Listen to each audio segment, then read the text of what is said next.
Le lundi 23 mars 2009, l'humoriste Dieudonné devait se produire au casino de Dunkerque à 20 h. À la surprise générale, l'accès de la salle lui fut refusé pour risque de trouble à l'ordre public. Quelques heures auparavant, une manifestation orchestrée par diverses associations ainsi que les partis politiques classiques enfonçait un peu plus le clou de l'injustice. Par la suite, alors que nous arrivons sur place avec l'équipe de Dieudonné, un important dispositif policier était déployé aux alentours du casino et à notre grand étonnement, un commissaire demanda de quitter les lieux pour des raisons scabreuses.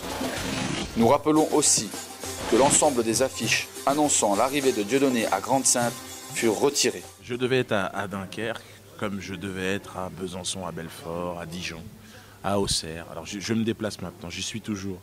Normalement, j'étais là initialement pour une conférence autour de la liberté d'expression. On avait invité des journalistes, des écrivains, des peintres même. Donc lundi matin, il y a eu un référé qui a été... il y a eu un jugement qui a été donné, c'était mercredi dernier à Dijon, donc, que Dieudonné a perdu. Donc lundi matin, Dieudonné a décidé d'y aller quand même avec un bus. Puisque les salles sont annulées, il a dit bon bah il va sûrement y avoir du monde qui vont attendre, donc on va y aller en bus et puis on va résister à cette censure qui devient complètement débile, quoi.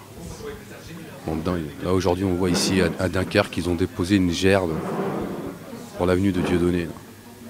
Ouais, franchement, un peu de respect pour enfin au nom des droits de l'homme.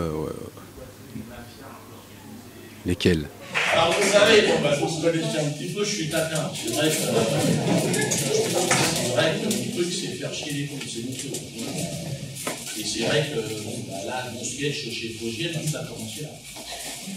Là, je me suis aperçu, voilà, critiquer Israël. Ah,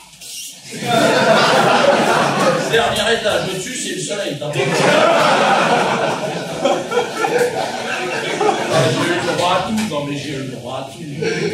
Moi, quand j'ai fait ce sketch, le lendemain, mais la presse n'en a jamais parlé, j'ai même été agressé par des soldats israéliens en Martinique.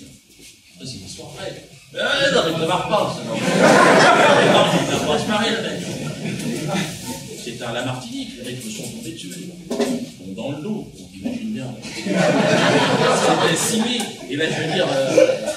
non, mais ça a été comme ça, dans Paris, avec mes enfants, et là, les médias n'en parlent jamais. Là, j'ai appris, alors, je devais jouer normalement à Dunkerque.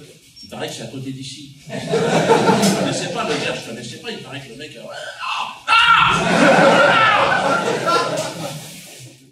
Bon, donc là, j'ai eu le déchaînement hystérique du lobby sioniste en place, qui est très puissant en France, et qui s'est promis de m'interdire toute forme de spectacle sur le territoire français. Et donc depuis un mois et demi, donc les dates s'annulent les unes après les autres, mais je joue. Alors tantôt dans un autocar, tantôt dans une salle, mais je joue tout le temps. Et malgré les annulations des salles, je suis là. Vous avez vu évidemment les forces de l'ordre qui se sont positionnées un petit peu partout. Un très très haut niveau. Très haut niveau là. Regardez-vous. On ne pas comprendre à la piscine. Le spectacle est devant et dedans et également dehors. Je suis arrivé à un niveau, si vous voulez.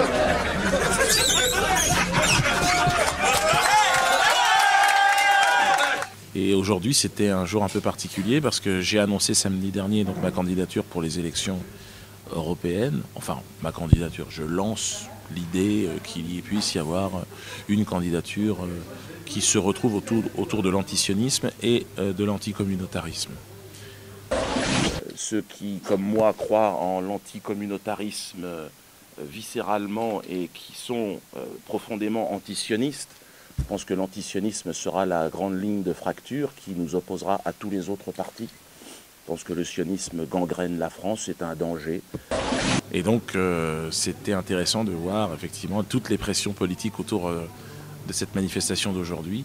Donc je n'ai pas pu faire une conférence, mais j'ai fait un spectacle, enfin des extraits de sketch. J'ai un peu parlé de la situation. Et puis surtout, c'était la possibilité de rencontrer ici la résistance, des gens qui ne sont pas soumis, on va dire, à la propagande nationale et qui aujourd'hui est pieds et mains liés, on a l'impression, aux intérêts américano-sionistes, ce qui est une réalité. C'est toujours très très fort et toujours très intéressant. C'est vrai que malgré qu'on rigole, il y a toujours derrière une notion de réflexion aussi qui nous laisse pas pareil en sortant qu'en entrant, quoi. Dieudonné, il n'a rien fait que dénoncer des choses que tout le monde constate. On constate bien que les Palestiniens souffrent. On constate qu'il y a des groupes de pression ici en France. Mais le dire, c'est interdit. Et dans le pays qui se dit le pays de la liberté d'expression, c'est quand même quelque chose de dommage, quoi. Parce qu'on ne peut pas avoir une image et avoir des actes qui vont à l'encontre de cette image. Et Dieudonné, c'est quelqu'un qu'il faut supporter, je pense. Quelqu'un qu'il faut supporter jusqu'au bout, parce que il rehausse un peu l'image de cette France, de liberté d'expression, de cette France métissée.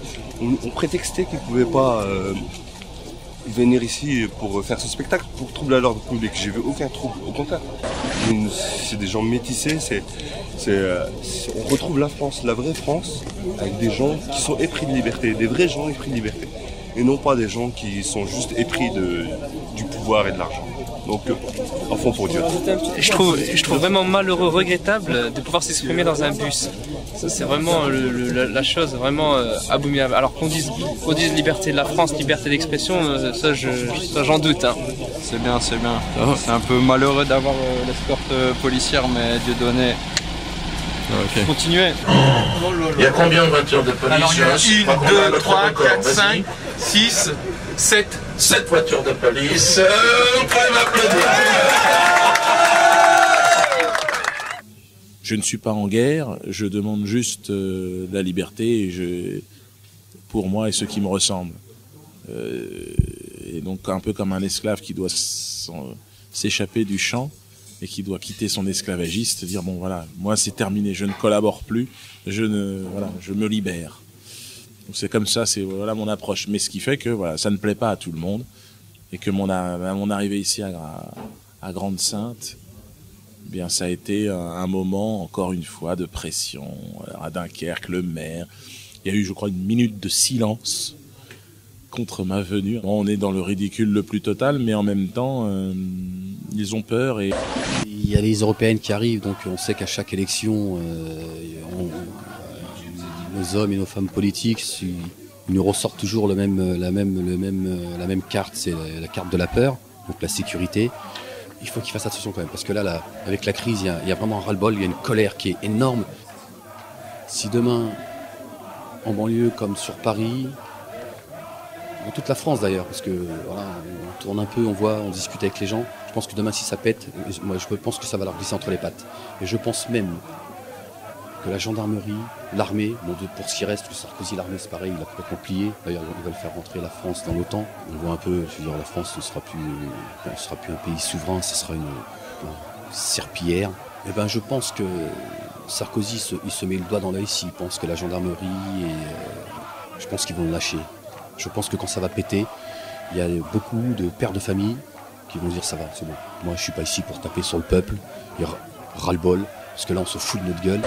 Mais réussir à transcender ces frontières religieuses, ethniques ou linguistiques, les transcender et réussir à se battre ensemble contre le véritable problème qui est le sionisme. Parce que je crois que c'est uniquement ensemble que nous y arriverons, tous.